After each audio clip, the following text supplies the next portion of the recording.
Time for Money, Power, Politics. And the Trump family continues to capitalize on the president's name. Donald Trump reported more than $600 million in income from crypto, golf clubs, licensing, and other ventures. This is according to new public financial disclosure that appears to be for last year, before he even took office. And today, the Trump organization that it is launching a Trump-branded wireless service complete with a $499 gold cell phone. Remember that not even a month before this announcement, the president threatened a 25% tariff on Apple and warned other tech companies that could be next. If you're confused, Apple, they make the iPhone. For more, I want to bring in CNBC senior analyst Ron Insana and Mackenzie Segalos, technology reporter for CNBC. Ron, they claim that this golden cell phone will be, quote, I want to make sure I get it right and I say it in quotes, designed and built in the United States. But one expert told the Wall Street Journal that's not even possible. It would take at least 5 years to build out the infrastructure to actually have a truly made in the USA smartphone. So I rang up our friend Dan Ives from Wedbush Securities. Look at you doing your homework, Ron. My Ron. homework, and he said there's as much chance as him playing in the NBA as there is for President Trump to build a cell phone in the United States. And certainly not for $499. He could probably build a couple hundred of them for $1,000 and sell them at a loss. But all the components are going to be imported, whether it's the camera, whether it's the screen face, whether there's certain chips that are certainly not made here. They may be designed here, but so let's go through it. So designed and built. Yep. Someone is going to draw a picture of the phone here yes. and built. They're going to import all the parts and then... Which are tariffed, by the way, which are taxed. All the parts that are coming in are under these various technology tariffs that the president himself has put in place. So this venture may go the way of Trump Vodka and Trump Ice and Trump University, i.e. not well.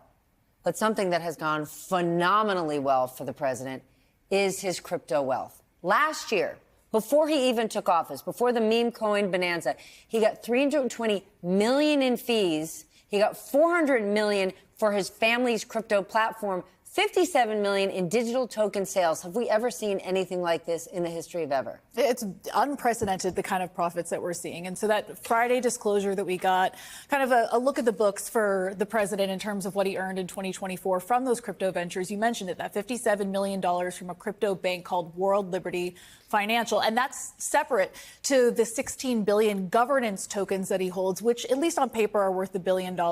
That's one of half a dozen crypto projects for the family. You mentioned the Trump meme token. There's the Melania meme token. There's a U.S. dollar-pegged stablecoin that an Emirati fund is investing $2 billion into. And so all of that isn't even accounted for in this disclosure, because the disclosure is most likely last year. And the meme coin was introduced January 17th, 2025. And the 2 days before the inauguration went up to a $15 billion market cap. None of that is in this Friday disclosure form. So these assets are held in a trust, and Don Jr. says, hey, my dad doesn't have access to it, but it's Don Jr., his eldest son. Does this not present enormous conflicts of interest? Yes, this question is somewhat rhetorical. It is somewhat rhetorical. It's beyond comprehension in so many different ways. You know, when government officials were elected, they were required to divest their interests in private companies that they owned or publicly traded securities in some instances, particularly in the case of the president, and put in a blind trust. And the fact that we know about all this stuff, and it should be in a blind trust the president doesn't even know about what the assets are, what the asset mix is, what his manager is doing with the money that he has. Everybody knows what he's doing. This certainly in my lifetime, we have never seen anything that resembles this level of conflict for an elected official, particularly a president, a sitting president of the United States. And it's uncharted territory. That's why you've got Senators Chuck Schumer and Jeff Merkley putting out this End Crypto Corruption Act, because there aren't hard and fast rules around this industry when it comes to having, the head of state invest. But let's go back. The problem is no one is stopping it.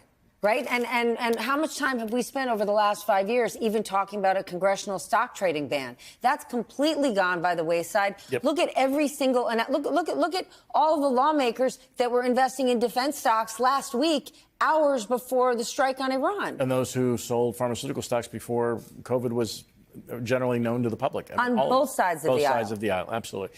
And we're in a situation. I was talking to a mutual friend of ours. I won't use his name because it was a private conversation today. But who's in our world for all intents and purposes. The fact that no one seems to care is maybe the most puzzling part about all of this. That in any other era, any other environment, this would knock people out of office. This would lead to investigations. You can go back to Whitewater. You can go back to Richard Nixon. You could go back to any number of presidents who had questionable business dealings with family members. And it caused them to be either knocked out of their position or force, some sort of investigation. Nothing is happening here.